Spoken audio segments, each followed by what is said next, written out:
Hi, Miss Innes. I'm glad you're able to join us. Okay, we'll go ahead and get started. I know that there are a lot of people that are still missing, but once they come in, they'll just come in and then I'll eventually upload this and everyone can watch it. And it's the end of the year, everybody's very busy. So we're going to do an overview today, but I wanted to begin again with this visual representation of the two sort of types of teaching that goes on. And we have this student-centered instruction or student-centered learning, and we have teacher-centered. Teacher-centered has the knowledge and the experience coming from the teacher. They hold all of it. We're like all knowing, and only what we think is important gets said in the lesson. That is very limiting. All of these individual circles sitting here in the classroom are individual humans that come with individual prior knowledge, individual experiences, beliefs, cultural, cultural sort of like acquaintance to different types of cultures, and having them sit in this form, not only is it limiting, but they're not going to be talking to each other. It's just the teacher sort of dumping knowledge onto them. And that's not how or best practice. We know that's not best practice. We know that that's what science says is going to be limiting for them. No sort of discussion is going on here. There's no back and forth, no practicing, no listening and speaking. ELL students would not benefit from the majority of instruction to be done in teacher-centered. And so all of the things that are in the PPR and all of the different domains, like domain 1, the planning of instruction appropriate for all students. Teacher-centered learning doesn't really do that. Look how it's just directing this one arrow and it's like to everyone here. Let me get my marker. But there's just this one arrow here and it's like everyone as a whole. Do you think differentiated instruction is going on in this here? If you had to guess? Anyone?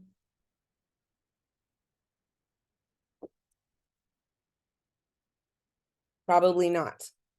But over here with student-centered, you have an arrow going to this pocket of students, an arrow coming directly to this one student, an arrow coming over here, and back and forth and in between the different groups of student.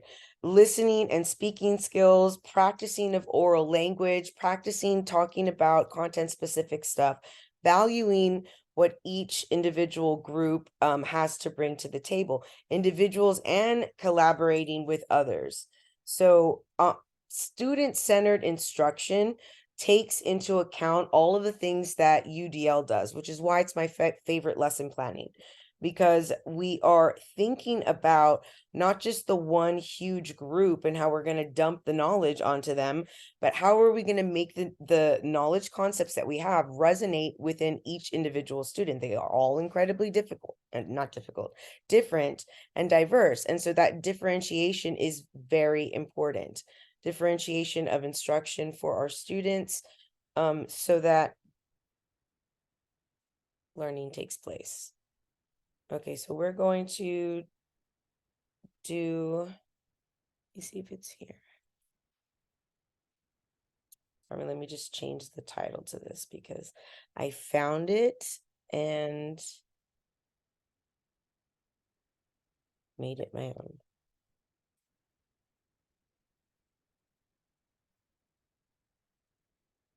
Is there anyone else other than Mr. Barnes that needs to be given access to the exam tomorrow?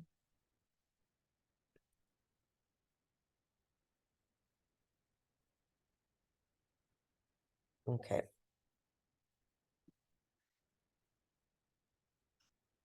There it is. The PPR. We know that domain 1 is worth 34%. Domain 2 is worth a smaller percentage and it's over standard 2. Domain 3 is 33% and over standard 3, and technology application standards 1 through 7 And then domain 4 is about our legal responsibilities. So typically people have difficulty with standard 1 and standard 3. The designing of instruction that is appropriate for all students, and the all is what gets people. These are where the keywords and phrases come from that difference of students. Are they special ed? Are they English language learners? 504 socioeconomic disadvantaged. So for all of them, and it doesn't mean, like I say a million times, of course you're not going to create individual lessons, but we are going to, within the same lesson, provide multiple means of representation, multiple means of action, multiple means of producing for the students. So we give them multiple means to understand and master, show us mastery, show us what they know. And then your implementation of it. So you designed this amazing lesson, but how is it going to go? What communication strategies are you utilizing between you and your students, and then having them practice amongst they and their peers? Also, what feedback are you giving, and are you giving instruction, that responsive instruction where you are assessing on the fly, collecting data, doing formative, informal assessments, and then redirecting or reteaching either small pockets or whole group, whatever the case, may be, whatever is needed. So pedagogy, the simple definition, the practice of teaching, but we know it's the art, the craft, and the science of teaching. It is a science. And so we plan instruction and we assess. And I always tell you that it's a cycle. We instruct and we assess, not so that we could give grades so that someone has an A or a B or a C or feels better, but it's for us to know, what do you need? What are you still lacking to get to mastery? So that we can change, readjust, bring in new visuals, bring in new examples, so that you have understanding. And I'm gonna very quickly show you guys that Pinterest is sort of a haven for teachers and anchor charts. The C says anchor chart tips. So great stuff here, but this is the one that I wanted to show you guys. So here is a graphics. And so and this is about math. This is concrete, and if you'll see, this is a picture. You can see there's like actually little blocks here. So having the little manipulatives in the hand, that each unit counts for 1. And so the student, so that's concrete. And we know that in early child to about, everyone's different, but it's EC6. It's grouped that way for a reason, because cognitively their brains are not yet ready to think abstractly. And even if 4 plus 5 is easy, it's not if you're in the 3rd grade, right? Or if you're in the 1st grade, that abstract 4 plus 5, seeing it concretely with the units there on the table helps illustrate the math process that's there. Now, for the purposes of their exams later, and for them to do math on their own, they're not always going to have these little manipulatives. So one of the strategies that we teach them is to create, and this you'll see pictorial is up here in parentheses, a representational of that concrete representation of the abstract. So this is the pictorial, and then here they're having that the abstract labeled for them. But we do this for students, especially when they're EC through 6. But it would be perfectly normal for us to utilize this type of strategy with students that are special ed, even with students that are struggling with a particular math concept. If we see that, to use manipulatives, even if they aren't labeled. And this here, the manipulatives, all it is differentiation. It's a tactile, real life representation of an abstract concept. This is differentiating. So you could do this in every math class if you wanted to try to bring in. I mean, it's not always possible because the numbers get large and the ideas get complex.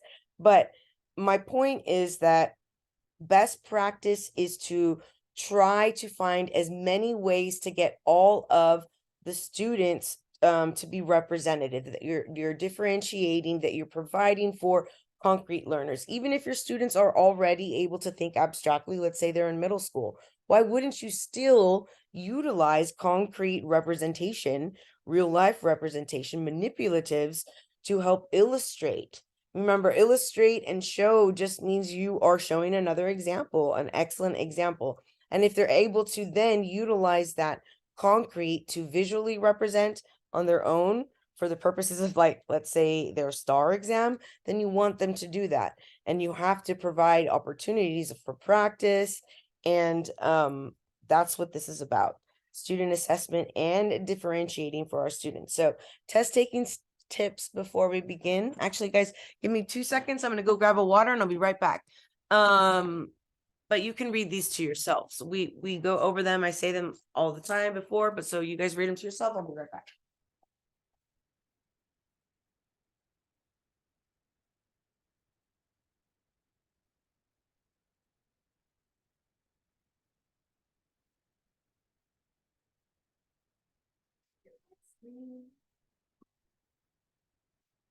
No, I don't know.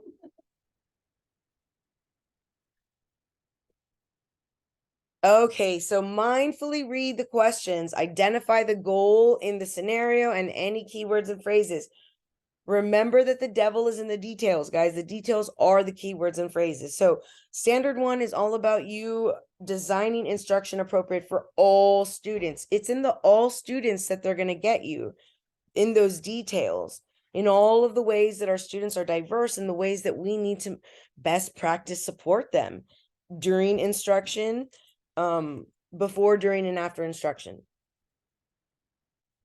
After you have identified the goal, I forgot to say for you to put the question in layman's terms, but for sure, read answer choices carefully, measuring each against your goal and keywords and phrases. If the answer choice does not address the goal, if it leaves out one of the main keywords and phrases that you identified as important to the scenario, then it can't be your right answer. And you know that they give you more than one appropriate response. One is more appropriate than the others based on those keywords and phrases. And I put this little cartoon so everyone could laugh. I'm here about the details, and it's the devil. Remember, the devil's in the details. That's what makes one answer correct over the other, and why it's difficult, why we come down to those two answer choices over and over again. So reality versus the test, it is Utopia. Oh, it doesn't say it there. I thought I had typed it. It's Utopia ISD, right? So do not compare your current school or the limitations of reality for the purposes of this exam.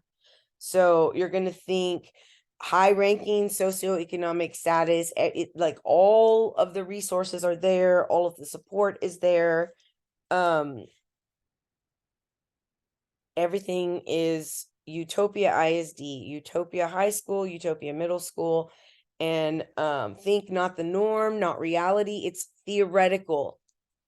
And best practice. It should happen. For instance, if one of the answer choices is, Miss Sauceda wants to take her students to the Holocaust Museum after reading Anne Frank, and you think to yourself, okay, well, that's not going to happen because there's no way we could just, like, after we read a book, go like, no, it's good. If that's the best way to extend the knowledge, and that's what the question was about, then that is the answer. And you cannot put the limitations of what we can and can't do, or what's practical at our school, because it just matters if it's best practice theoretically based on what's best for the students and what they've given you in the scenario. So you have domain 1, which is designing instruction and assessment to promote student learning. And in the specifics, in the nitty gritty, in your standard, it's like for all students. That's where they get you. Domain 2 is creating a positive classroom environment where learning takes place.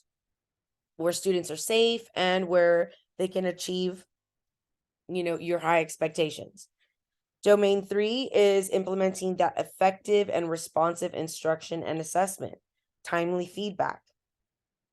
And domain 4, implementing, wait, I don't know why does it say it twice? I don't know why it says it twice, but that's wrong. Domain 4 is about your ethical professional requirements. So we know that child development, stages of play, social development, teaching diverse students, major categories of disabilities. We use assistive technology in the classroom to help the students, and it is our job to not only implement the IEP faithfully, exactly as it's stated, but also go above and beyond to find other supports. You're not, especially with our, I think we discussed this last time about our special education population and the importance of faithfully following the IEP and how you could really be in like legal trouble if you don't. But you, let's just say they give you 3 or 4 accommodations and supports that you're supposed to use, but you have other ways to support and accommodate them that you are using throughout the school year. Remember, the admission review and dismissal committee, they meet every single year and they get feedback from every single educator that comes into contact with the students. So if they have 5 teachers and 5 teachers write reports before the ARD, and one of those general ed teachers actually, sits on the committee. So the voice is represented, and that's the time, and they usually have it on every form I've seen, report form. It says, are there any other supports you've been using that are helpful?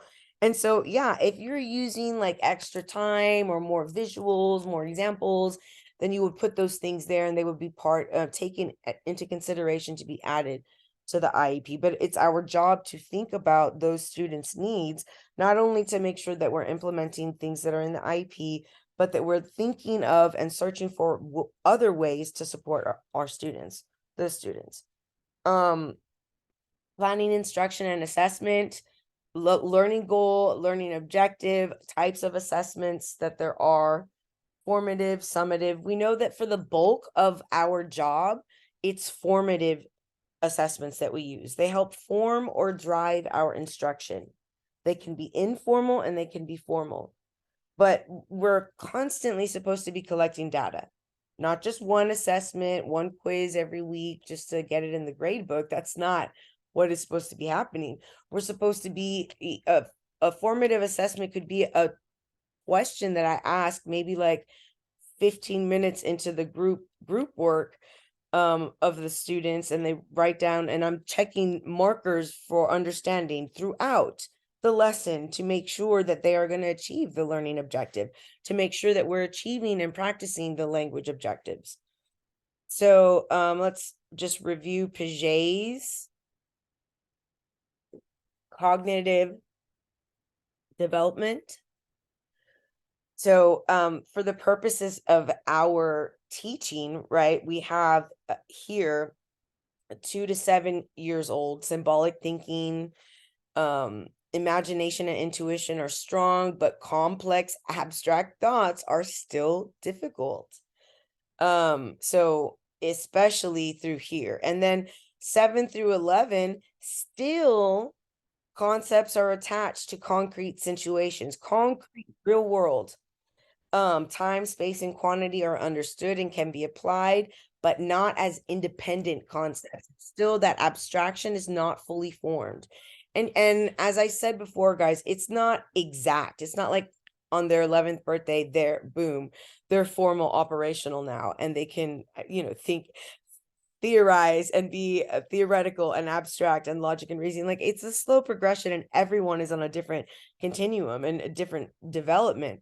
But typically around this time, but for the purposes of something like special education, you will have some students that cognitively are still not at abstract thinking yet.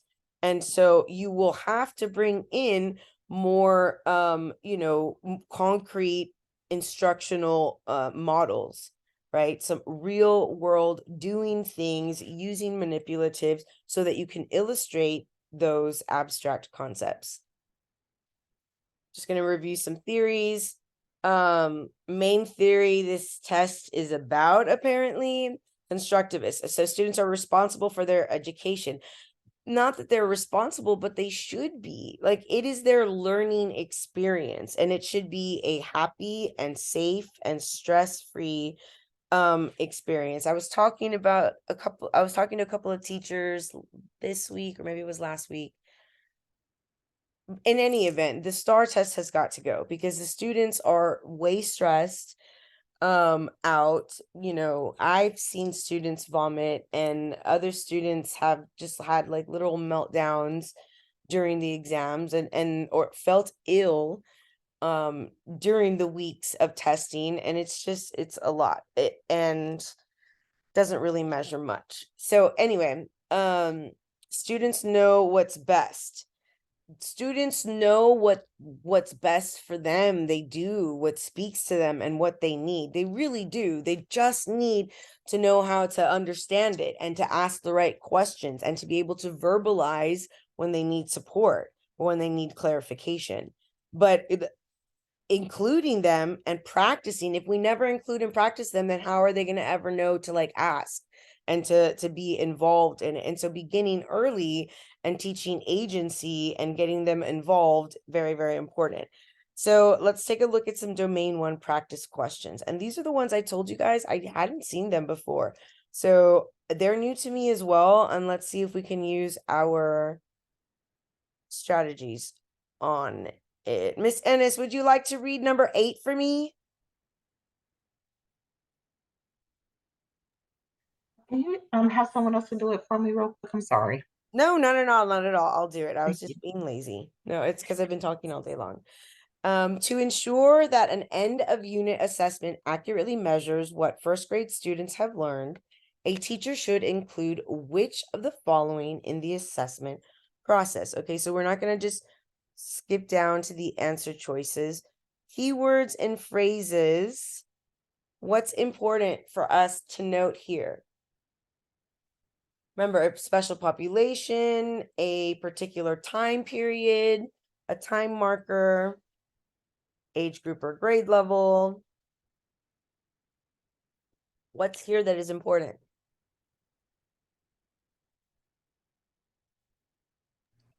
End of unit Thank you, assessment. Mr. Barnes. End of unit. So it's an end of unit assessment. And what else?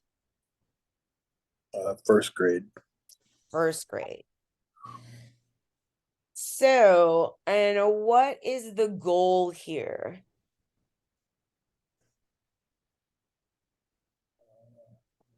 It's the summative to see what they've learned for the unit. Yeah. Right, exactly. She wants to see, to ensure that she accurately measures, that she's like really measuring what they learned at the end of the unit, right? In summation, after all learning has taken place. So the question is asking us, a teacher should include which of the following assessment process? So let's take a look. A, opportunities for students to compare their scores to scores of other students in the class. B, guides for students to implement goal setting strategies. C, a preview of concepts and materials for the upcoming unit. D, a variety of ways for students to show their understanding. Now, you know what I'm going to say, but let's not choose the right answer because we're going to give each one due diligence and see what is like, what would be best practice. What do we know is not the right answer? We could bet ourselves $5. That's not it. C. Which one? C. C, preview concepts for the upcoming unit. How would that at all be useful for like an end of unit assessment? It's totally a one-off. So no, that's not it. And then A. A for sure. And B. Yes. A and B. None of these would be useful for first graders. Like guides for students to implement goal setting strategies. First graders, no. Like that's not not going to be useful. Mhm. And it would be useless for them to compare scores amongst each other. That won't help accurately measure. Why is D? Why? And I'm sure you guys knew that D is my favorite because I'm telling you always, give them multiple ways to shine, a variety of ways for you to measure different choices for to measure the same thing to show that what they know. And what does this do? This is differentiation for the difference of students. They have different skills, different strengths. And so allow for assessments to measure in those differences, providing a variety of ways for students to show their understanding. Yes, fantastic, guys.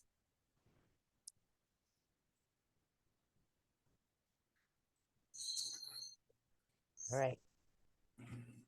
Does someone want to read about Mr. Reiner's 7th grade math class? I can read it. Yay, thank you so much.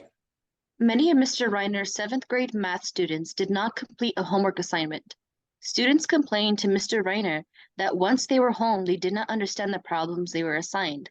To best address the students' needs, which of the following should be Mr. Reiner's first step? Excellent. Thanks so much. So, keywords and phrases that you see that need to be addressed. Remember, anything that is age group, grade level, any special population like special ed, ELL, 504, socioeconomic disadvantage, whatever special pop, if they tell you a temporal marker, first, beginning, last, during, end of unit, those are all keywords and phrases we should pay attention to. So what do we got? 7th grade math. Grade, Right. yeah. And It says students, so that's all the populations. right. Students need. And then it's like the students complain did not understand. So what else is really important here? First step.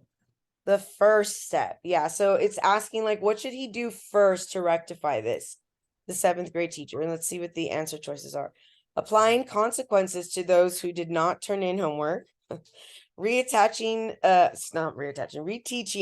concepts that challenge students by reviewing examples, assuring students that homework assignments relate to concepts taught in class, providing opportunities for students to self-assess by offering progress charts. So what can we get rid of that is sort of preposterous? We can bet ourselves $5. That's not the right answer. A for sure. A for Yeah, sure. definitely. We do not ever, and there shouldn't be ever, like, I mean, and I know it's annoying, but have negative consequences about homework. Homework is important and should be meaningful and short.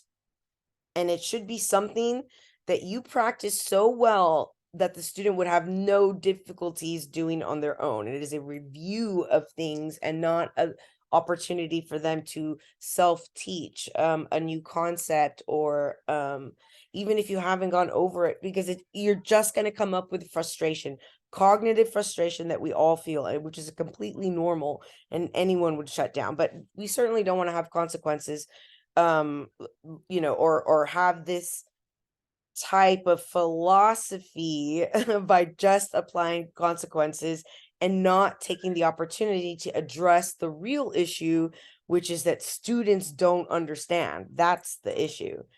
So what else can we get rid of? D. Which one? D, the last one, for sure. D, yes. And so the students don't understand and we want them to self-assess. What are they going to be self-assessing? Like, it makes no sense. They already self-assessed. They said, I don't understand. That was the self-assessment. And they don't need a progress chart to do that. What else? C. C, assuring that homework assignments relate to concepts taught in class. Yeah, this is would be just saying, well, I taught it yesterday, so you should have got it. You should have understood that. So obviously it would be reteaching. And I think we discussed it last time that, there are instances in which you can reteach the class at whole and then reteach like small pockets that might, have a misunderstanding. And so because there were so many students, oh, sorry guys, I didn't mean to do that. Reteaching that would be, do you guys see it? I don't even know where it went. Oh, there it is. It's showing again. Yeah, you're good. Okay, great. Awesome. So now we have domain 2, creating a positive and productive classroom environment.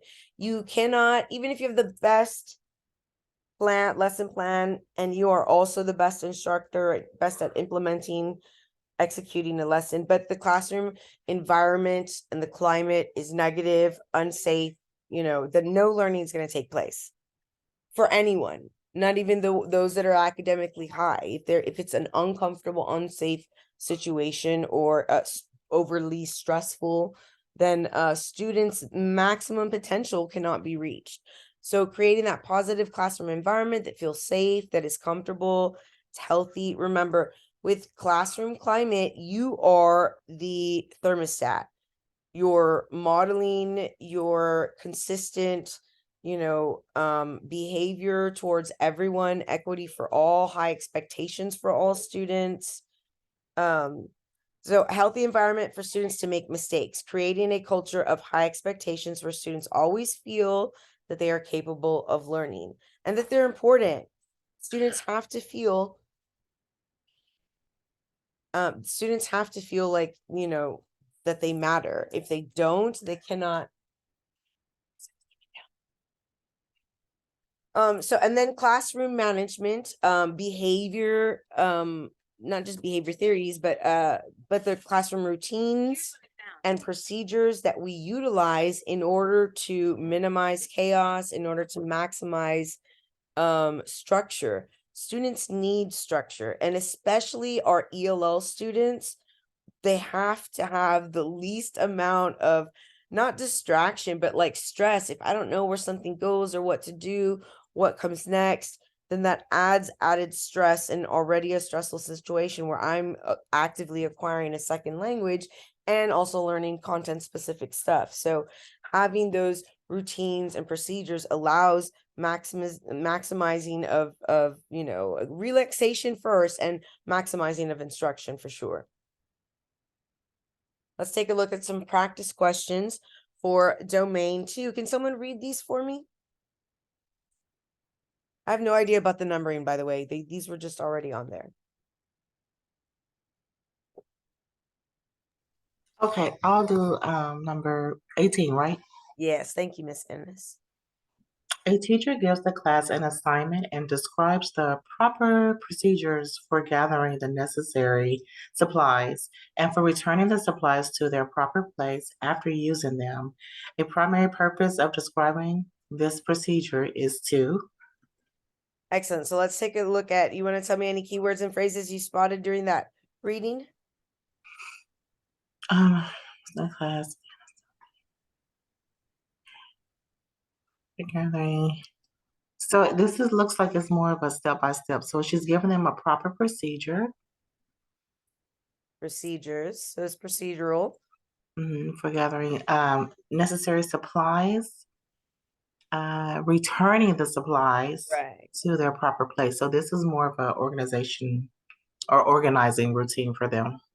Right. Remember, so it's domain 2. So it's about that classroom management. And she is describing, okay, everyone, what you're going to do is one group at a time is going to send someone for the paper. And then one person is giving all of and then at the end, all of the instructions, how to get them back from point A and then to point B and then back to point A. So primary purpose, when we see the word primary, what do we know it to mean?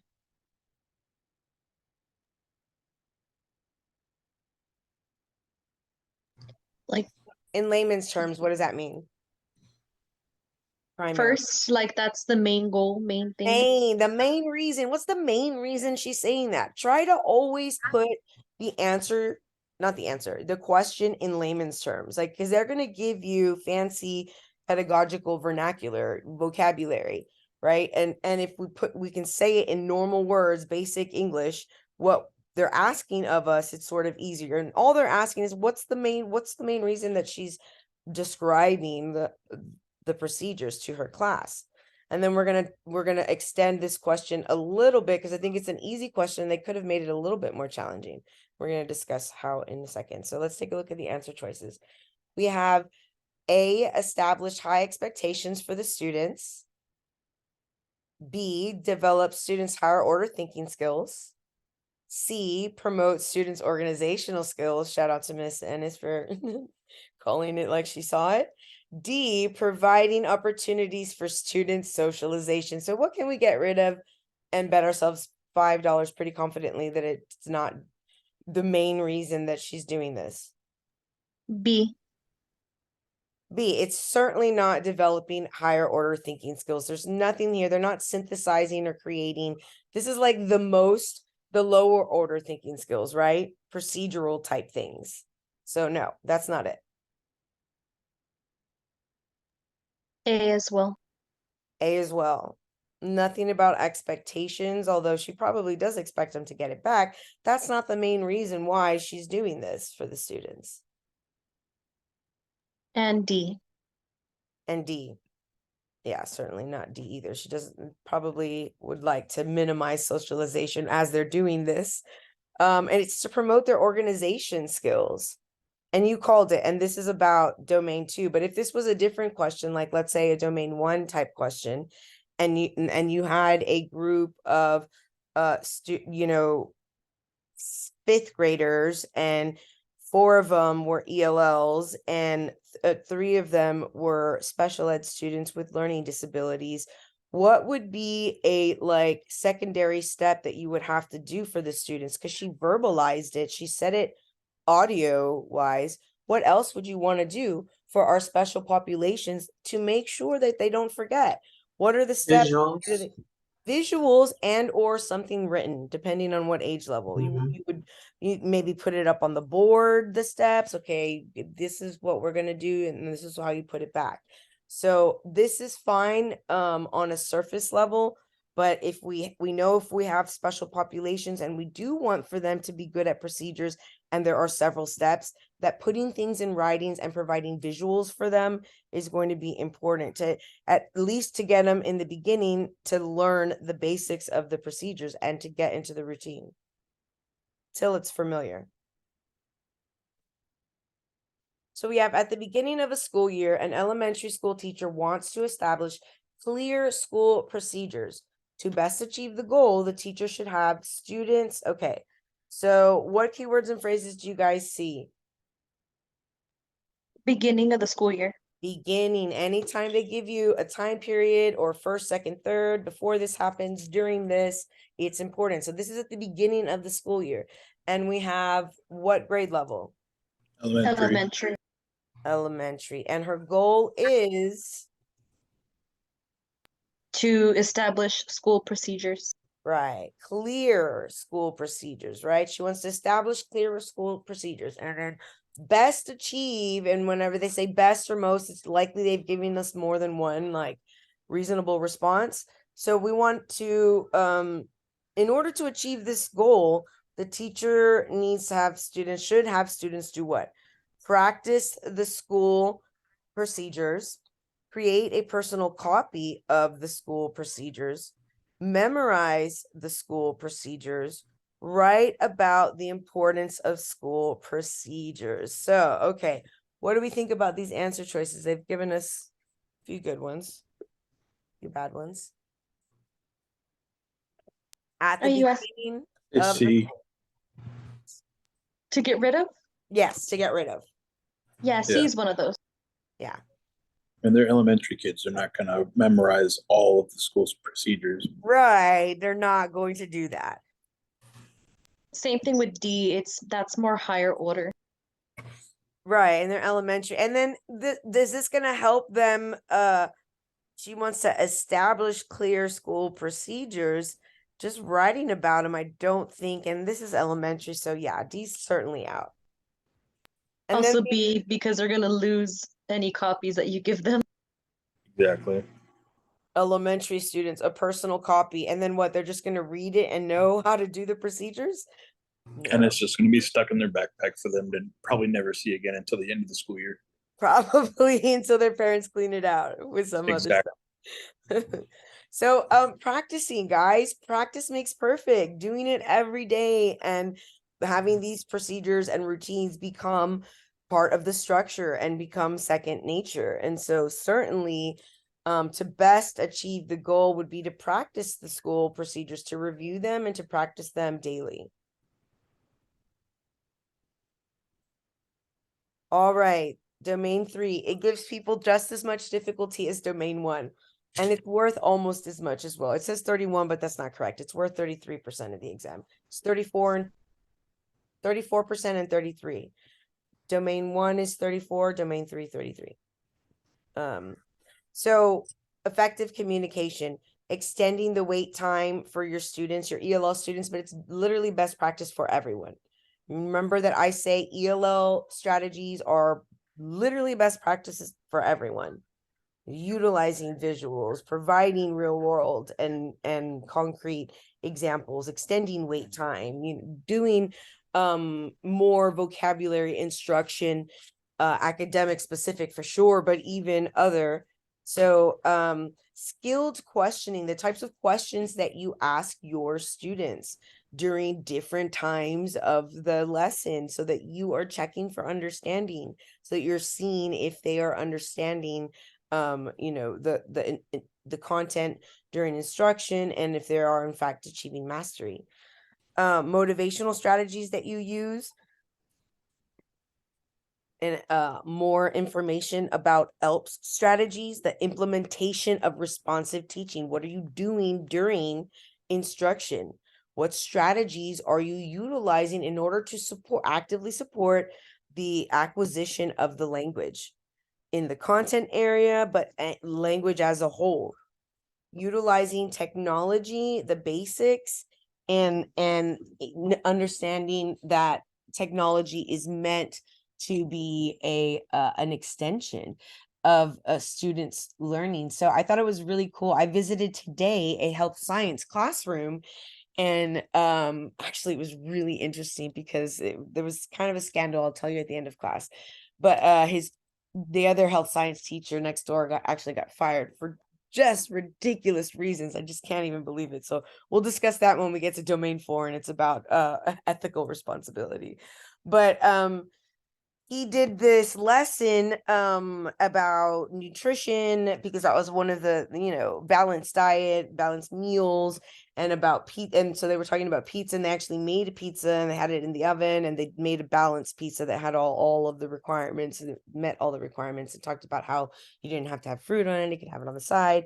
But while those things were cooking, he had them the day before for homework download the HEB app. And so then he had this like in group assignment where they were trying to, for their family, the family or the group at the table, like their faux family, a balanced meal, like see how much it would cost and what sort of things, and then they wrote it up and sort of like spoke about it to everyone based on like what their groups liked. It was really interesting, and it was a great use of technology to like bring in actual like cost and different variety of things. And so it was interesting to see their grocery lists and the different fruits and vegetables that the faux families brought in. Very, very cool and appropriate extension use of technology.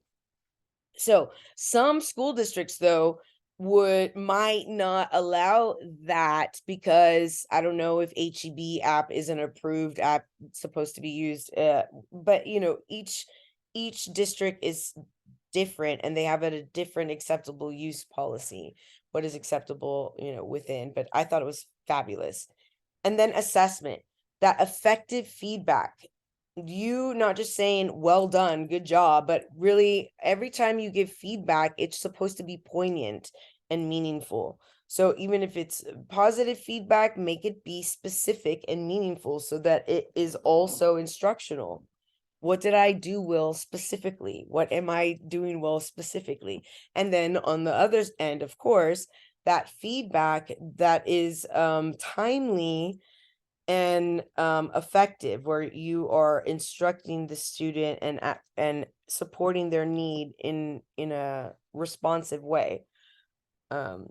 Teaching self-assessment skills, having students reflect on their understanding. Did they understand? Did they, having them use metacognition for their readings, but then also a type of metacognition, thinking about their performance on skills, their performance in group work, collaboratively. So teaching them and practicing those self-assessment skills.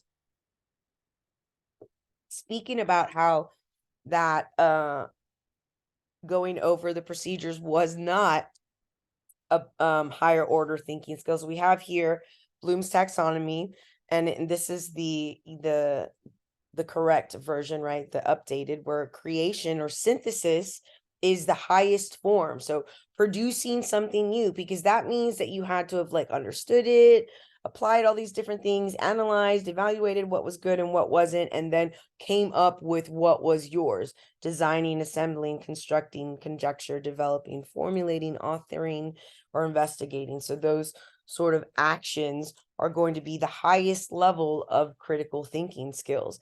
And then you have, of course, evaluate and analyze, which are also critical thinking.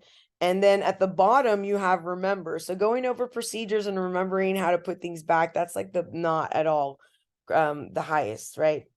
But that doesn't mean that these lower order skills are not important and not useful. Of course they are. Of course we need to remember and recall facts, define and memorize, be able to state or repeat. We need to be able to classify and describe and discuss and explain and identify and locate and recognize, but they aren't the height of critical thinking. And when we want to extend critical thinking, then we have to choose assignments and projects and instructional activities that would have students be analyzing, evaluating, and creating. So let's take a look at domain 3 questions. During a teacher-directed lesson, a student is unconsciously tapping a pencil, distracting several nearby students. To most effectively address the situation with minimal disruption to the lesson, the teacher should. So what keywords and phrases? Teacher-directed lesson. Right, so she's doing direct instruction, right? Mm-hmm. It's saying that the student is unconsciously doing this. Unconsciously doing it. Thank you. I think that's an important keyword as well. We want to most effectively minimal disruption, right? Most effectively address. That's the goal. We just want to make the tapping stop. But with minimal distraction, not make a big deal out of it. So speak loudly to be heard above the sound of tapping. Pause the lesson and ask the student to stop tapping. Make eye contact and signal the student to stop. Walk over and take the student's pencil. For sure, not D. Yeah. For sure, not D. Bet yourself $5 that's not it. You're not going to go and snatch the student's pencil. That's preposterous. Yeah, that's not it. What else? Not A either. Not A. You're not just going to start raise your voice and sort of yell over it. Minimal disruption. And not B because you're disrupting by stopping. Right, you're disrupting by pausing the lesson. This part right here in this answer choice, which is why I always say to read the answer choices mindfully, make sure they jive with your keywords and phrases. We said it had to be minimal disruption, and pausing the lesson disrupts the whole shebang. So just making eye contact and sort of like pointing up for them to stop while you're talking is so simple and, could solve the problem.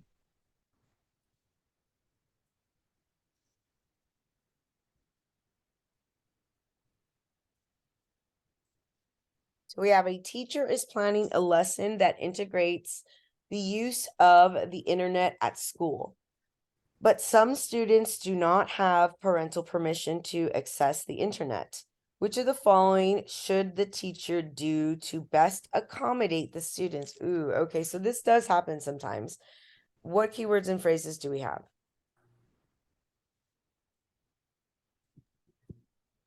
Planning a lesson. Yeah, so we're in the planning phase. But what's important here?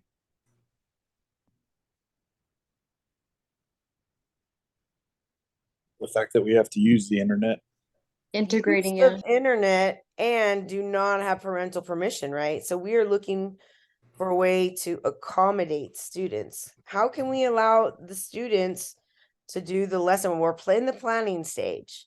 We need to integrate the use of technology. It's literally our job to do so, right? It's in the standards. And then a whole other set of standards are added in from technology applications. So we're planning a lesson. The goal is to integrate the use of technology, but we do have students who do not have parental permission. Can we override parental permission? No. No. We cannot.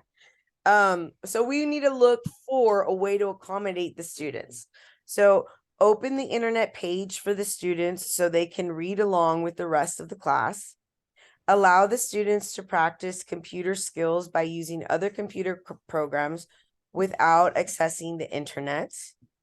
Persuade parents to change their decision and give permission for their children to use the internet at school. Provide an alternative activity for the student that covers the same material the class is learning.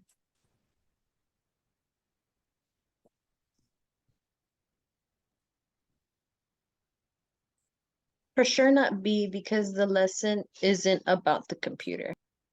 Yeah, it's not. The lesson is to use the internet, like to do the lesson, right? That's part of the lesson, not knowing computer skills. That was not part of the lesson. See, And not C. Yeah, we're not going to try to change the decision. They know why they chose that, and they so yeah, that's done. yeah.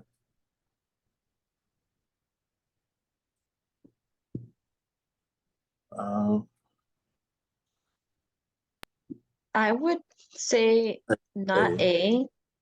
Yeah. Yeah, not A. Why? Tell me why not A. They're still using the internet. They're still accessing the internet. Yes, the parents said no, this would not be okay. A would not be okay. So yeah, if they said no, no is just like an all around no. So yeah, that wouldn't be a good workaround. We would have to provide alternative activity, I've had to do it when a parent didn't like what we were reading, in class.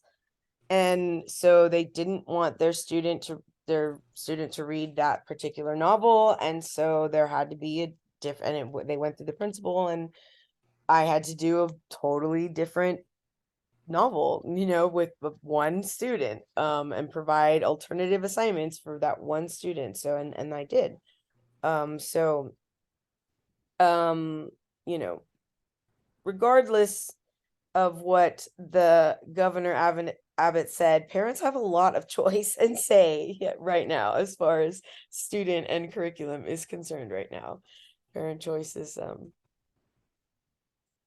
do have a lot of say. So I don't know what that's about. Let's take a look at these questions. So we have Mrs. Castro these are like ELL questions, right? Remember, domain 3 has that huge section. ELLs are mentioned for sure in domain 1 because that's part of the discussion. Know your students, all about your students and all of the ways in which they differentiate. We need to differentiate for them. But again, for communication wise, and for implementation of your lesson, the strategies for ELLs are just paramount to that section. And that's where you're going to have that that bulk of ELL questions. So let's take a look. Miss Castro is a 7th grade reading teacher. She has several students in her class that are at the intermediate level of language proficiency in speaking. She wants to accelerate their ability to correctly learn how to use English syntax. To best achieve this goal, she should have students, and then what? So what keywords and phrases are we doing? She's a 7th grade reading teacher. 7th grade, right? And so I want to remind you that whenever they give you a content area, it's not so much about the content, because this is a pedagogy exam and it's about the teaching strategies and not the subject. So it's about 7th grade for sure, but it is a reading class. And she has what else? What else is important about the students? Some students are at an intermediate level of language proficiency. Yes. I always say it like you just did it. And I get tongue-tied too. Intermediate level of language proficiency, right? In speaking. So there's listening, speaking, reading, and writing. We've been given details about their speaking proficiency, and we're at the intermediate level. And if we'll remember correctly, intermediates do have some access to language, but it is very simplistic, right? It's going to be about familiar topics, and they're going to need obviously a lot of support still. You still might have code switching and some use of first language, but they do have access to English language. She wants to accelerate their ability to correctly learn how to use English syntax. I don't know what she's thinking, but what is syntax? In layman's terms. It's grammar, Is that right? the order of the sentence? Yes, it's grammar. Okay. It's sentence order, right? And so when we speak of syntax, syntax can be like written syntax, grammar, and it's also the way in which we speak, right? The order of words in the sentences that we use. So she wants to accelerate, and we do know that in the intermediate level, they struggle with syntax, right? So they have access to language, but you will hear those syntactical errors in their speech, where you'll hear them so much less with an advanced student and then not at all with an advanced high student. So let's take a look. We have students have students use the spelling and grammar tool in the word processing program to support them in doing work with oral presentation and preparing notes. B, listen to recorded versions of class lectures that specifically model complex sentence structures. C, practice using pre-taught sentence stems with simple sentence structures during collaborative activities. D, practice identifying sentences from familiar texts that exemplify complex grammar structures. All right, what is the best way to support our ELL students? What do I always say is best practice? You should know this right off the bat, and it should be easy peasy, but let's eliminate the bad ones that are preposterous first.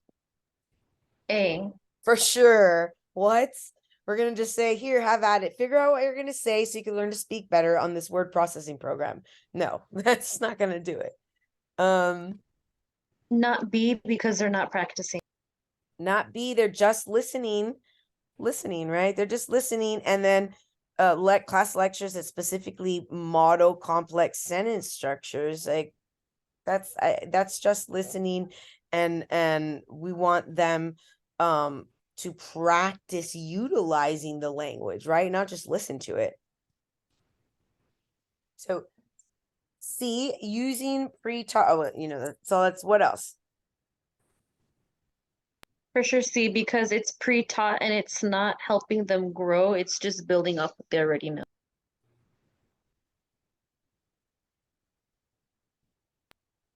What else? Which one can we're left with these two. You want to eliminate C? What do you guys think? Because I'm looking at D, it says practice identifying sentences.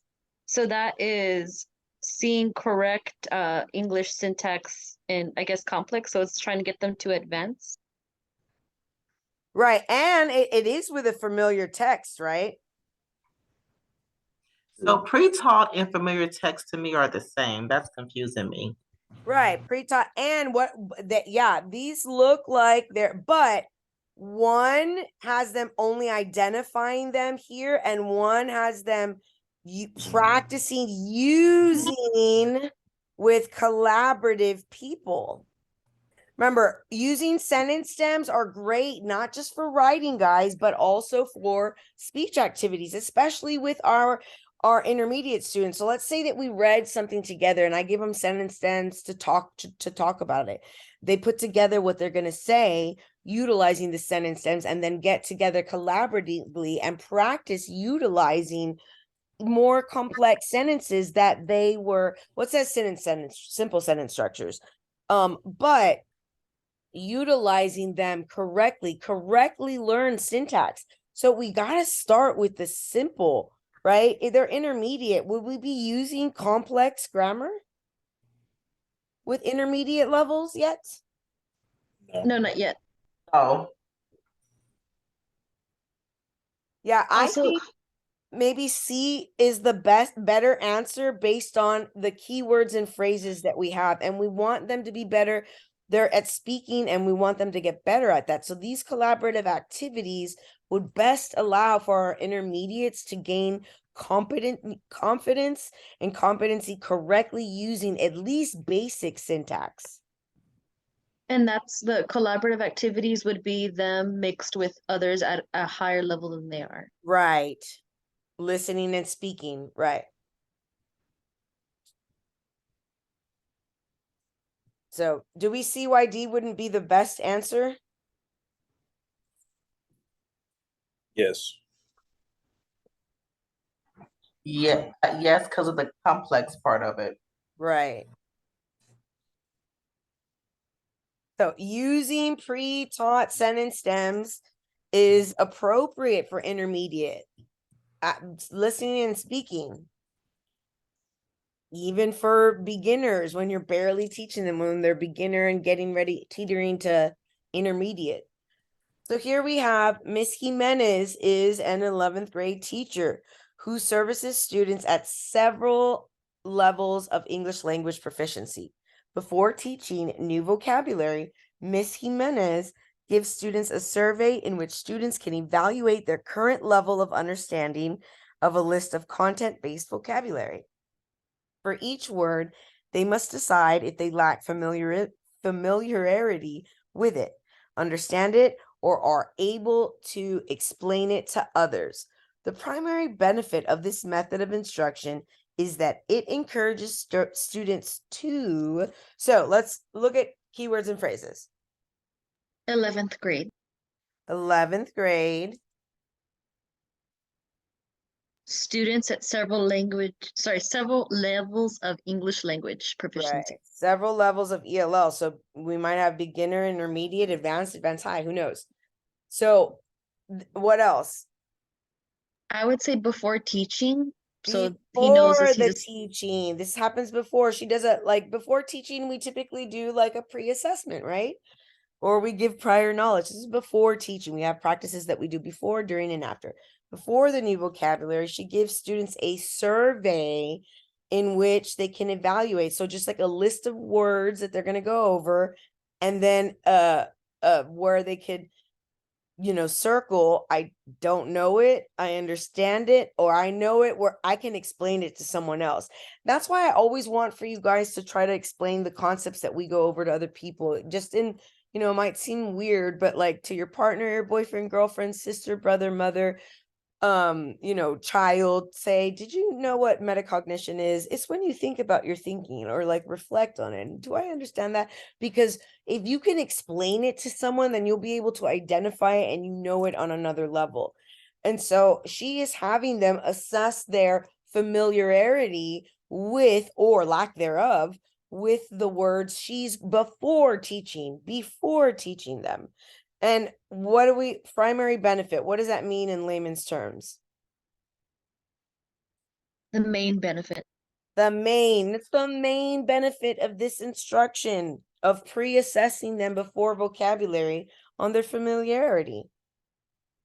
So let's take a look.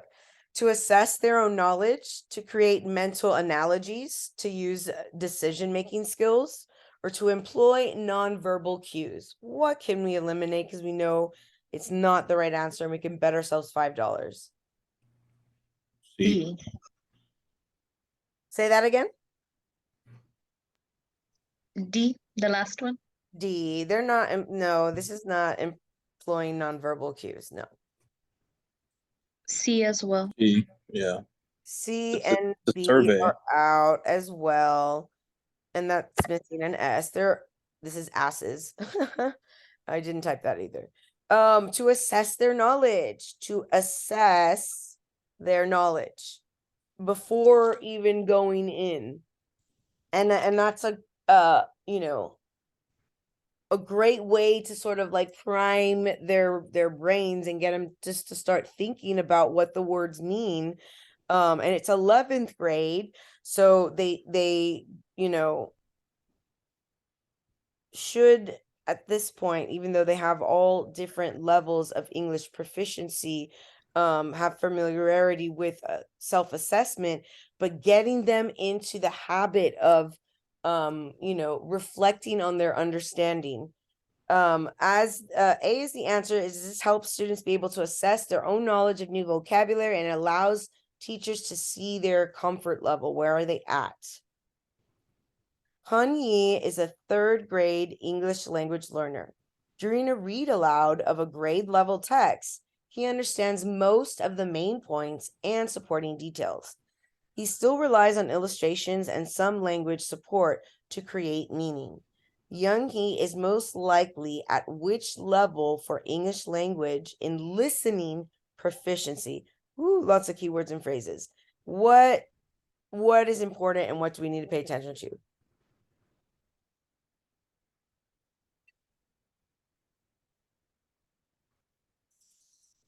Third grade.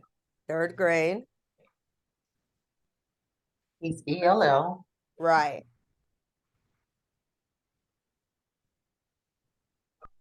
Grade level, like he's reading grade level text. Yeah, it's on a grade level text. He gets most of the main points and supporting details. Still relies on illustrations and some language support to create meaning, right? So we're looking for his language proficiency. What specifically? Listening proficiency, right? So at what listening proficiency would you say he's at?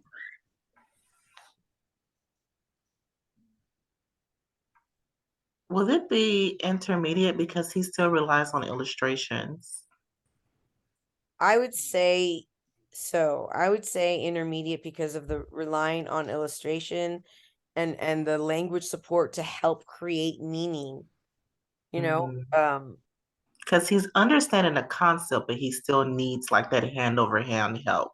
right. Let's see. C. Oh, They have it as advanced. they do have it as advanced. I don't know why they have it. Let's see why they have it I as think advanced. it's because of the supporting details. That's the key word. Yeah, So it's I attention thought to that. detail. Yeah, absolutely. That might be why that, because remember the difference between intermediate and advanced, even in the speaking, their language is the lack of details and specificity. So it's like very cut and dry. So I think you're right. Thank you for saying that. Well, That Also, it the even says meaning, create meaning key. it also says he understands most of the main points and supporting details as well. So that right. would be So the understood the most of the language. Yeah. So I think that is especially, you're right, the supporting details and those that caught my eye, but not enough. I'm sorry to cut you off, but for intermediate, that is one of the things is they understand the concept of it. Right. They But still they get it. wouldn't right, but they wouldn't be able to reflect back and give you the supporting details for main points. You know what I mean? Not at the intermediate level. Yeah, that's right. I shouldn't have missed that, but most advanced English language learners are able to comprehend plot, facts, and supporting details. And so that was part of the keywords and phrases. Most of the main points and the supporting details, that's going to be more advanced. Intermediates might understand main points or main concepts, but not be able to give you supporting details or specificity. Okay, And they would rely heavily, and I think this other some language support, yeah. rather than like a lot, because intermediate requires a lot of language support. See, that's gonna throw me off because with that still relies on the illustrations, that's an intermediate to me. It is an That intermediate. part is throwing me off big I time. know, and they're meant to be tricky. So yes, I get what you're saying, but at the 3rd grade level, if he's still getting most of the main points and the supporting details, then I think that the listening skills are advanced, even though they still need the illustrations because it's 3rd grade. Remember, they do rely on illustrations at that level anyway. Oh, that's also key word. Illustrations is visual, but we're talking about listening. Right. Makes sense. Yes. Yeah, that's why I was saying intermediate, because it said still relies on illustrations. You know what I mean? But Right. I get it. Yeah. Good one. That tricked me. Okay, domain 4. Let me tell you my crazy story. So I went to go see a high school teacher, and they do phlebotomy, and there's a shared lab and 2 classes on each side for each of the teachers, and one teacher that was an established teacher, and then my intern teacher who's new at it and wants, help with lesson plans, and was saying he was kind of like not forthcoming. I would ask him, like, what are you going to do for this unit? He would say, oh, and then not be very helpful. But apparently that's because he didn't have a plan and they didn't do very much. But apart from allowing female students to take naps in the lab on the hospital beds, and he also taking naps on the hospital beds as well. That wasn't what he was fired for. During class, he allowed students to draw blood on each other. That's not allowed. Like, not even in the phlebotomy class where they're getting certified. Until they're certified, they draw on, these like arm dummies. I even saw them there. And so the students were unsupervised, drawing blood from each other. Then they took the vials home. He told them they could keep them. He told them not to tell them that he told them they could keep them. And then a mother ended up on the news with a vial of blood saying, I found this in my refrigerator and it's my son's blood, and it was, drawn at school by a student, and it became this huge thing. But my student, bless his heart, the whole time has been reporting things to his administrator saying, he lets students sleep in there, and like if it were my daughter, I wouldn't like it. And that never wasn't an issue, and even reported the drawing of blood to the correct person. So when it did become an issue and it did get investigated, and the main person asked, like, did you see what happened, did you tell anyone, he said, yeah, I did, I told that administrator right there. And so it now was not his problem that he didn't do his due diligence. So we have professional roles and responsibilities, all of us do, at every level on any campus, from the custodial workers to the aides, principals, counselors, certainly us. And so if something like that goes on,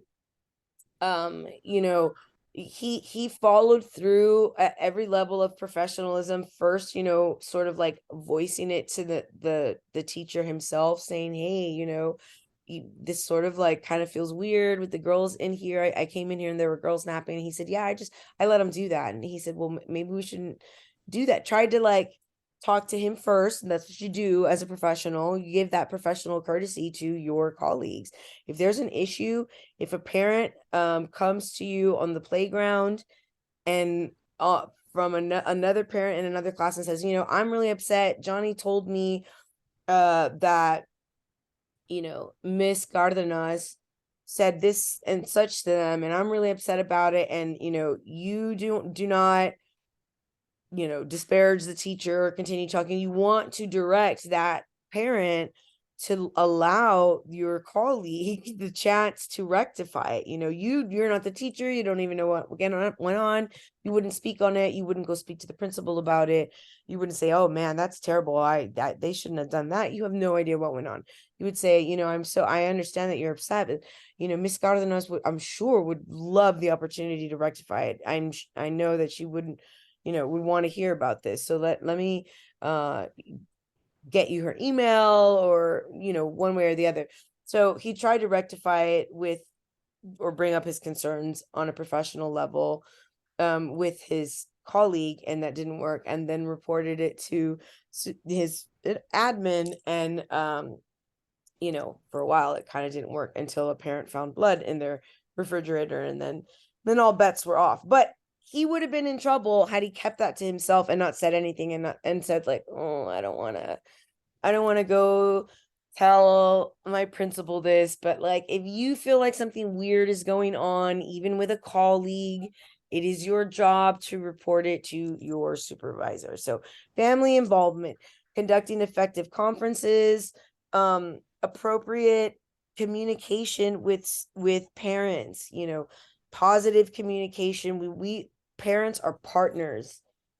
We have to have them as partners. You know, we would certainly want for them to be more involved partners some of the time, and actually sometimes less involved depending on the parent. But we need that partnership with them and their support, and they need our support. So building that you know, relationship with the parents when we calling them, and making sure that we're not only calling them about negative things, and that they understand that calls are meant to be supportive and find ways for students to excel, right?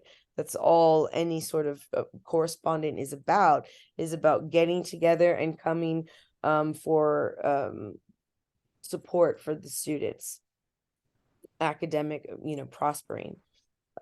Effective collaboration and improving as a teacher, you collaborating with your colleagues, you know, interdiscipline collaboration is so meaningful to the students. It just is even meaningful to the educator. It makes your life so much easier. They come to your classroom with prior knowledge. If you did an overlapping unit or lesson with another subject area, and they're coming with another perspective, another you know, lens to your class.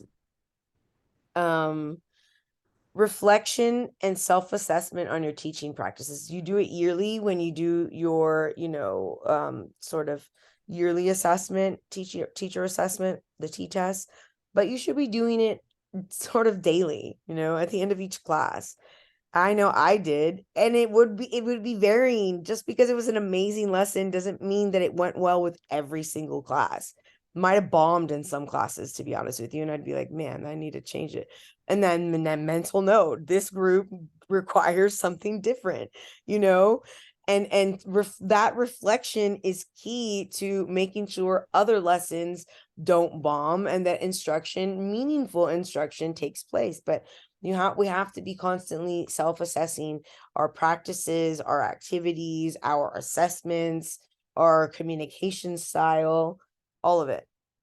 Roles and responsibilities at the district level. It is our responsibility to you know, create relationships with parents, with colleagues, with extension outside in the real world, professors that can come in and talk, you know, making community connections to extend learning whenever possible, extending our own learning through professional development for the rest of our profession. Always, we are always learning, and that should be something that every teacher like takes very, very seriously. And I would look forward to, like a nerd, like the nerd that I am, to professional development lists like for the summer, because like I want to know how to use the new technology. Like I want to know what new researchers are saying or best practice, and how I can implement them into my classroom to better my craft, to be better at the science of teaching. So, but it is literally our job to do that. And then teachers, our legal basics, our duty to report child abuse, our duty to report neglect or danger. If you see students drawing blood from each other unsupervised, your job is to immediately sound the alarm bells. It like, that is not okay at all. So using your professional judgment and your, you know, intuition, especially with child abuse, knowing that children sometimes sometimes protect because their abusers are people they love. They protect their abusers, and so they'll hide the abuse or mask it, but we know the signs of abuse. And so being vigilant, knowing our students, knowing how they behave, what their temperament and disposition is like, and knowing that, you know, children don't change overnight. You know, we saw when we watched that section of Gabriel, the trials of Gabriel Fernandez, that horrific child abuse story where the teacher testified that she saw the change, right? And that at one point he went from being this happy, loving kid when he first arrived and hadn't been in the abuse for so long and had just come from his grandparents, to being a kid that kicked the walls all recess, to wanting to stay inside, to crying and not wanting to go home. Like, even if he wasn't outwardly saying they're beating me and I bleed, which he was, those other signs that I mentioned would be cause enough for me as a teacher to call CPS and just have things checked out. If it's nothing, it's nothing. And the parents will be, I mean, unfortunately, sometimes if it's something, it'll still be taken as nothing, but it's not. It is our job to, when we feel that a child is in danger or distress, certainly if they're crying, not wanting to go home, we call CPS, and we have 48 hours, but you do it as soon as possible. Sometimes the child doesn't have 48 hours. Parent roles, parents as partners. It's imperative to view the parents as partners. When should we contact parents? We should try to contact them as much as possible. It's not always possible. I used to have hundreds of parents, and it's not possible to talk to everyone. And unfortunately, you end up feeling like you're only calling people who need support, or, have other issues that you need to discuss, but you need to try as much as possible. And the internet has made it more, easier with like apps. Like, I don't know if you're familiar with Remind, which is an app that sends out reminders, and you can have the parents text messages. You can send them pictures. If you're a science teacher and they're doing a lab, walk around the classroom and take 5 pictures of everyone working and send it in Remind, right? Get them involved and excited. And that's a type of communication. No, you're not having a direct conversation with them, but I love receiving pictures of my kids in class in action. It is literally, I get so happy, and it doesn't happen often, but every once in a blue moon, a teacher will send me some picture of my child doing an activity or with their classmates. And it's like a little gem. Try to find even the older parents like that as well. In Texas, annual teacher appraisers are performed primarily to determine teacher salary for the next school year, potential areas for a teacher professional development, type of contract a teacher will be offered, or whether a teacher exhibits leadership potential. So let's get rid of the silly ones.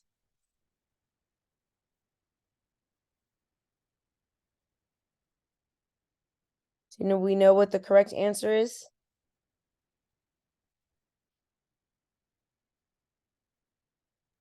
I'm reading the answer Well, choices A is again. not Give me. one of them. Yeah, A is not it.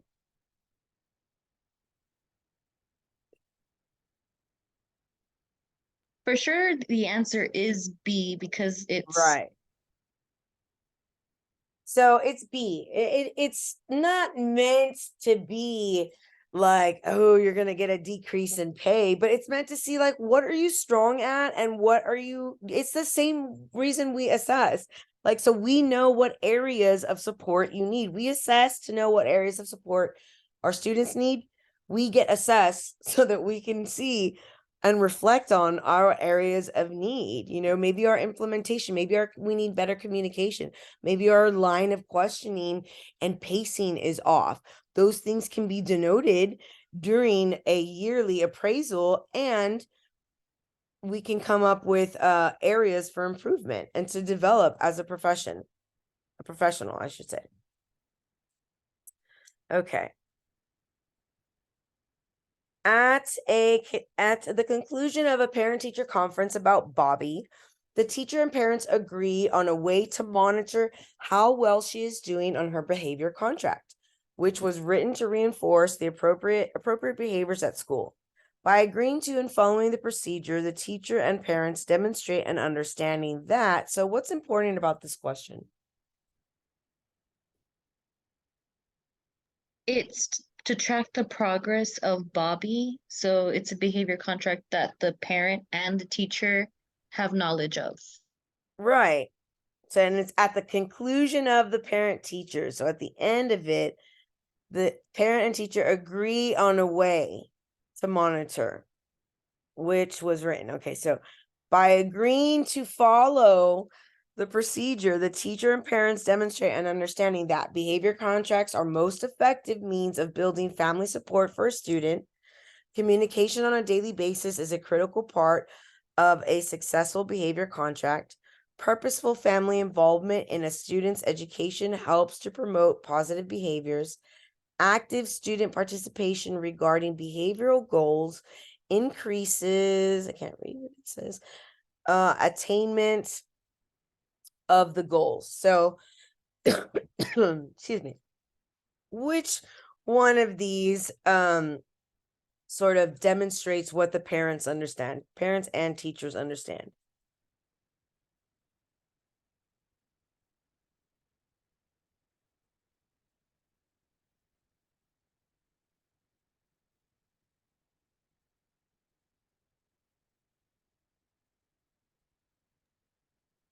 Building family support.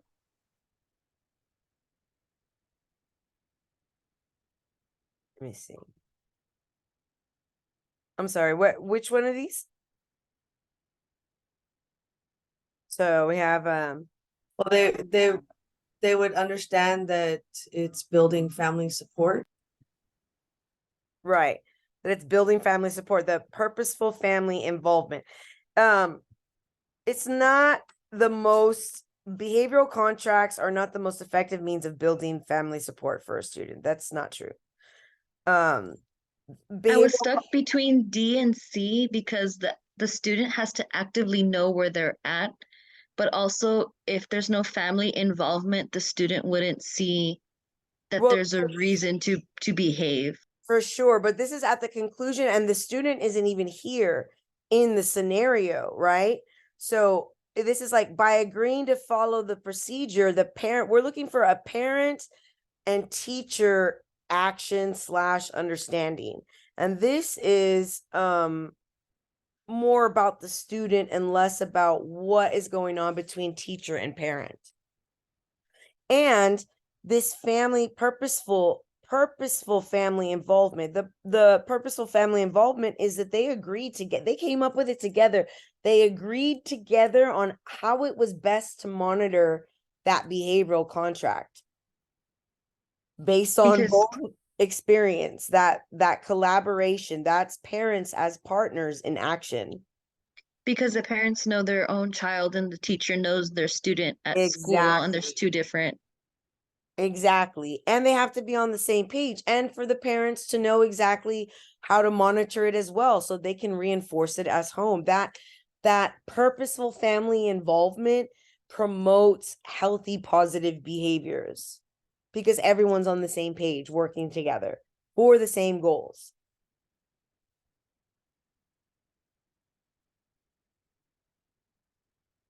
All right, guys, sorry for keeping you so long today, but I wanted to do a full overview of the entirety, and we've covered all the domains in one shebang. So we'll meet again on Saturday and continue looking over some of those practice questions, but it won't be recorded. We'll just go over some, and we're also going to see some more like ELL strategies in action.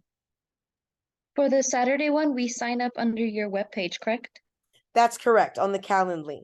But if you don't sign up or you don't get the link, just email me the day or before, and I'll send it to you. Like you can even email me now and it'll be in my email, and I'll just send it to you right away, and you can circumvent the sign up. Thank you. Yes, ma'am. Yes, Dawn.